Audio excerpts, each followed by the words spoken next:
이 저녁에 요한복음 3장 1절에서 8절의 말씀을 가지고 하나님의 나라라는 제목으로 말씀을 상고하며 묵상하며 또 위로를 얻을 수 있는 귀한 시간 보냈으면 좋겠습니다. 사도 요한은 이 복음서를 쓴 목적이 너희가 믿게 하기 위한 것이라고 요한복음 20장 31절에서 분명하게 그 기록 목적을 밝히고 있습니다. 그래서 저는 이 말씀을 볼 때마다 믿게 한다는 것이 이 단순히 두 가지잖아요. 단순히 이제 영혼이 구원을 받아서 구원받기 위해서 믿는 믿음, 구원받기 위해서 믿는 것이라고 생각을 했습니다. 혹은 이미 믿었는데 신앙이 좀 약해져서 그래서 다시 굳건하게 믿도록 하는 그런 것. 이미 믿은 사람이 바르게 믿는 것이라고 생각을 했습니다. 그런데 요한복음을 보면 볼수록 이 요한복음이 기록될 당시의 상황을 생각하지 않을 수가 없어요. 이 당시에 요한은 반모섬에 갇혀 있고 또 많은 성도들은 고난을 당하는 상황이었죠. 그래서 이렇게 이 상황을 생각하다 보니까 믿게 하기 위한 것이다 라고 하는 이 요한의 기록 목적이 단순히 믿음에서 그치지 않더라고요. 이 믿음이라는, 믿게 하기 위한 것이라는 것을 조금 더 깊이 생각을 해보니까 예수님이 하신 일들을 바르게 알고 바르게 믿는 것, 그것은요 환난과 핍박 가운데 있는 성도님들에게는 그 자체로 위로가 될 수 있다는 생각이 들었어요. 예수님에 대해서, 예수님이 하신 일에 대해서 바르게 아는 것, 그리고 그 예수님이 가르치신 것에 대해서 바르게 믿는 것이 환난과 핍박 가운데 있는 성도들에게, 그렇게 죽을 위협과 정말 이 세상에서 많은 것들을 포기하면서 사는 사람들에게는 그 자체로 그 믿음이 위로가 될 수 있겠구나라는 생각이 들었습니다. 이 저녁에 모인 우리 사랑하는 성도님들과 제가요, 우리가 그 초대교회 성도님들처럼 많은 환난과 그들과 비교할 수 없는 그런 평안한 삶을 살고 있지만, 그래도 우리 가운데, 우리 삶 가운데 작고 큰 환난과 어려움들이 있고 또 예수님의 이름으로 욕받고 핍박받는 일들이 있으시지요. 이제 월요일부터 수요일까지 살아오셨는데 이 저녁 시간에 이 하나님의 나라에 대해서 배움으로 인해서 바르게 알고 믿음으로 인해서 이 자체가 우리의 위로요, 우리의 소망이라는 것을 확인하고 돌아갈 수 있는 귀한 시간 보냈으면 좋겠습니다. 본문은 예수께서 니고데모와 밤중에 나눈 대화를 보여주고 있어요. 예수님은 어느 날 밤중에 찾아온 유대인의 지도자를 만나십니다. 그리고 이 사람에게 하나님의 나라를 보고 하나님의 나라를 들어가는 이 놀라운 진리에 대해서, 하늘의 진리에 대해서 가르치십니다. 개역개정 성경엔 예수님께서 말씀하신 게 하나님의 나라라고 번역이 되었는데요. 제가 계속 성경 여러 번역들을 살펴보면서 이 나라라는 표현이 영어 성경이나 이런 데도 있긴 하지만 대체로 중국어 성경을 우리가 많이 가지고 왔잖아요. 중국어 성경에 션더구어라고 하는 이 표현이 나오더라고요. 네, 정확하게 신의 나라, 하나님의 나라라는 표현을 갖다 쓴 것 같습니다. 더 찾아봤어요. 원어 성경에는, 영어 성경에는, 다른 언어 성경들에는 하나님의 왕국이라고 번역이 돼 있더라고요. 그래서 다시 한번 본문을 살펴봤는데, 나라라고 하면 물론 이제 틀린 것은 아니지만 왕국이라고 하면 예수님이 하신 말씀이 조금 더 무엇인지 알겠더라고요. 그래서 하나님의 예수님이 하신 말씀이 그냥 나라가 아니라 왕국이라는 것을 좀 짚고 넘어가야겠다라는 생각이 들었습니다.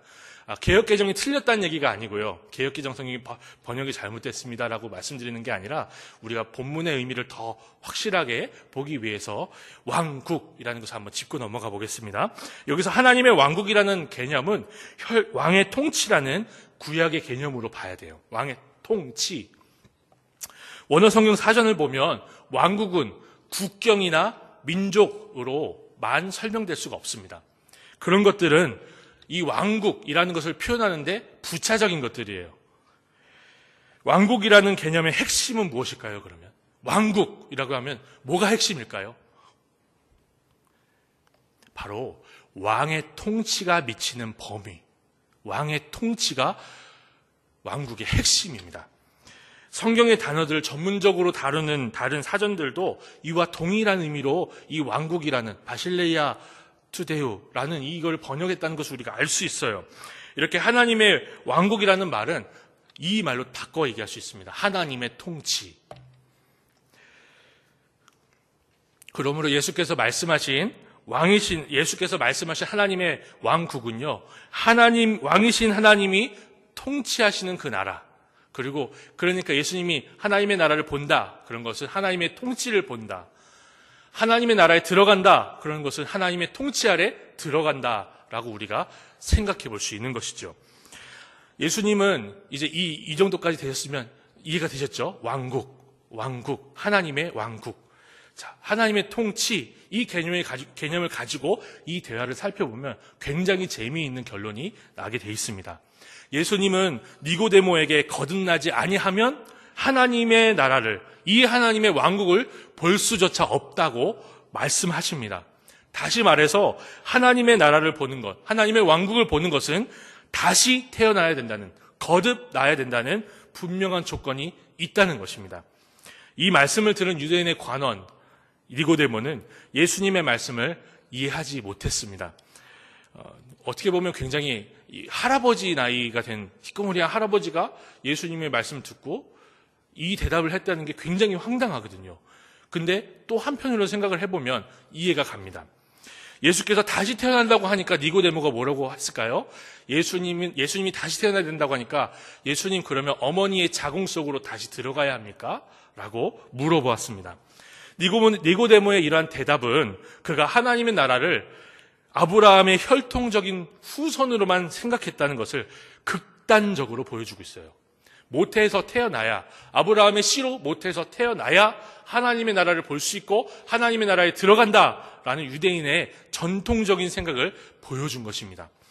이 질문에 예수께서는 유대인들이 생각하는 것처럼 하나님의 왕국이 육체와 혈통에 속한 나라가 아니라고 가르쳐 주세요. 이러한 의미를 더욱 분명하게 드러내기 위해서 두 번째 말씀하실 때 예수께서는 거듭나야 된다를 그냥 말씀하시지 아니고 물과 성령으로 거듭나야 한다고 다시 말씀하십니다. 그리고 이번에는 이렇게 거듭나지 않으면 아예 하나님의 왕국에 들어갈 수가 없다고 하십니다. 들어갈 수가 없다. 그리고 아브라함의 혈통적인 자손이라고 하더라도 물과 성령으로 거듭나지 않으면 하나님의 나라를 볼 수도 없고 하나님의 나라에 들어갈 수도 없다라고 말씀하시는 거예요. 이렇게 예수님께서는 하나님의 왕국이 모든 사람이 보고 모든 사람이, 아무 사람이나 들어갈 수 있는 그런 나라가 아니다. 이 세상에는 돈을 내고 비행기를 타고 들어갈 수 그런 다른 나라에 들어갈 수도 있겠지만은 이 나라는 볼 수조차 없다. 이 세상에 있는 나라와 차원을 달리한다라고 분명하게 가르쳐 주신 겁니다. 그렇습니다. 하나님의 왕국은 유대인들이 오해하는 것이나 같이 모태로부터 태어나는 혈통의 문제가 아닙니다. 오히려 하나님이 그 성령으로 다시 태어나게 하시는 은혜를 입은 사람들이 하나님의 왕국을 보고 하나님의 통치 아래 들어가는 것입니다. 하나님의 통치를 보고 하나님의 통치 아래 들어가는 것은 오직 하나님의 성령이 거듭나게 하시는 하나님의 주권적인 역사라는 거예요. 자, 뒤집어 얘기를 해볼게요. 아무나 보고 아무나 들어가는 것이 아니라 하나님이 보게 하시고 하나님이 들어가게 하신다는 겁니다. 우리가 받은 은혜가 그것입니다. 아무나 볼 수 있는 것 내가 본 게 아니고요. 아무나 들어갈 수 있는 곳에 내가 들어가는 것이 아닙니다. 하나님이 들어가게 하셨고 하나님이 보게 하신 것입니다. 믿으십니까? 여기서 우리는 니고데모의 오해와 같이 하나님의 왕국을 오해한 사례들을 통해서 하나님의 나라를 좀 더 선명하게 생각해 볼 수 있을 것 같아요. 만약 우리가 통치의 개념으로 하나님의 왕국을 보지 않는다면 이 유대인 관원과 같이 눈에 보이는 단체, 어떤 특정한 단체를 하나님의 나라와 동일하게 생각할 수 있습니다. 그리고 그렇게 오해할 수 있어요. 이렇게 하나님의 나라를 이 땅의 특정한 단체로 오해한 대표적인 단체가 로마 가톨릭입니다. 보이는 교회에 소속되지 않으면 구원이 없습니다. 보이는 교황 아래 무릎 꿇지 않으면 지옥 간다는 거예요. 그러나 예수님은 분명하게 말씀하셨어요. 본문에 바람이 어디로 와서 어디로 가는지를 알지 못하는 것처럼 성령으로 난 사람도 다 그러하다. 그래서 개신교회는 이 말씀에 분명한 진리를 따릅니다. 그래서 이 왕국에 대한 분명한 고백을 가지고 보이는 교회에 속해 있지만 보이지 않는 교회에 소속되지 않으면 구원이 없습니다 라고 가르쳐요. 우리 부평동부교회 교족부에 올라가서 그 이름이 분명 석자가 기록되어 있지만 사진도 붙어있고 요람에 분명히 이름이 있지만, 물론 그렇다고 해서 앉아 계시는 우리 성도님들이 그렇다는 게 아니에요. 예를 들어보겠습니다. 예를 들어보는 겁니다. 하나님의 보이지 않는 교회에 소속되어 있지 않는다면 구원이 없다라고 우리 신앙의 선배들이 고백해 왔어요. 우리는 깨어 기도해야 될 것입니다. 우리는 교회 안에 있다는 것에 만족해야 되는 것이 아니고요, 깨어 기도해야 될 것입니다. 깨어 주의 말씀 앞에 경성해야 될 것입니다. 그래서 가톨릭은요, 이러한 하나님의 왕국에 대한 잘못된 생각을 가지고 이런 재미있는 생각을 합니다. 세례를 주는 세례자가 세례 줄 때 그 물이 튀어요. 그러면 구원이 시작된다고 합니다. 실수로 튀더라도. 성수 막 이런 거 얘기하죠. 그런데 우리는 뭐라고 가르치죠? 세례를 하나님이 하신 일을 우리는 인친 것 뿐입니다. 하나님이 하신 겁니다. 하나님이 하신 것. 그러므로 우리의 구원, 우리가 상속받는 하나님의 왕국은 어느 누구에게도 빼앗기지 않을 것입니다. 위로가 되시기를 바랍니다. 또한 우리가 하나님의 왕국을 특정한 나라로 생각한다면 그것도 크나큰 오해가 아닐 수 없어요. 예수께서 직접 가르치신 하나님의 나라를 깊이 생각해 볼 때 특정한 나라나 국가가 기독교 국가가 되어야 된다는 것은요, 하나님의 왕국을 보고 그 통치 아래 들어가는 것이 성령의 주권적인 역사다라는 것을 오해한 겁니다. 무시한 겁니다. 제가 군종 부사관으로 좀 있었어요. 6개월 동안 있으면서 참 참담한 일들을 많이 보게 되는데, 군대에 들어가면 초코파이와 피자와 레시피 한 캔으로 사람을 삽니다. 종교인을 만듭니다. 그래서 불교에 가서는 수계를 받고, 기독교에 가서는 세례를 받고, 천주교에 가서는 영세를 받는 사람들이 참 많아요.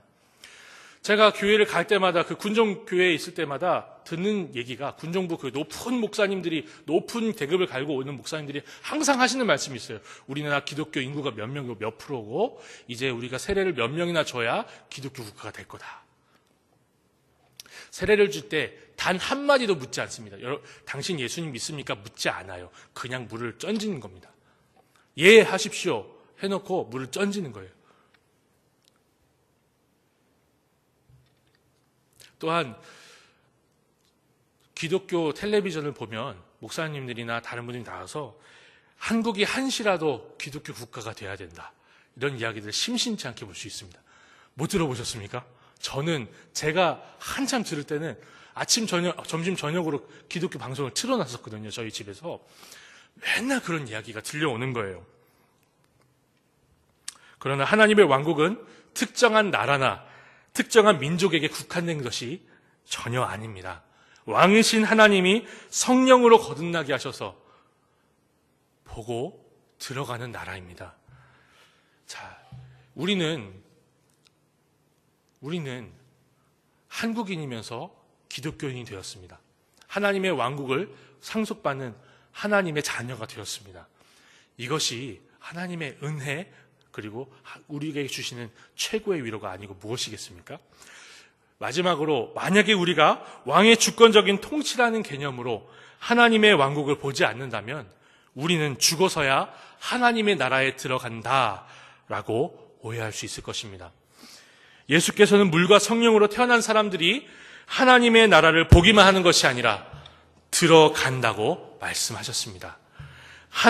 이 말씀은 단순히 죽어서 천국에 들어간다라는 말씀이 아니고요, 성령으로 거듭난 사람은 이미 보고 이미 그 통치 아래 들어갔다는 얘기예요. 그러므로 우리는 이 땅에서도 하나님의 통치를 누리며 살 수 있고 누리며 살아야 합니다. 다시 말하면 이 땅에서도 천국의 삶을 살 수 있다는 거예요. 이 땅에서 예수님의 이름으로 인해서 고난을 당하지만 우리는 나중이 아니라 이미 하나님의 나라, 하나님의 왕국의 통치를 받는 천국의 삶을 누리고 있다는 것을 우리가 배울 수 있는 것입니다. 어떤 것으로 우리의 위로를 대신할 수 있겠습니까? 그렇다면 하나님의 왕국에 대한 올바른 고백은 무엇일까요? 제가 잘못된 것에 대해서 3번 말씀드렸는데 정말 바른 것, 바른 고백, 바른 신앙은 무엇일까요? 우리는 신앙의 선배들이 곡조를 가지고 고백한 노래를 통해서 이미 고백하고 있고 그렇게 고백해야 된다는 것을 배웠어요.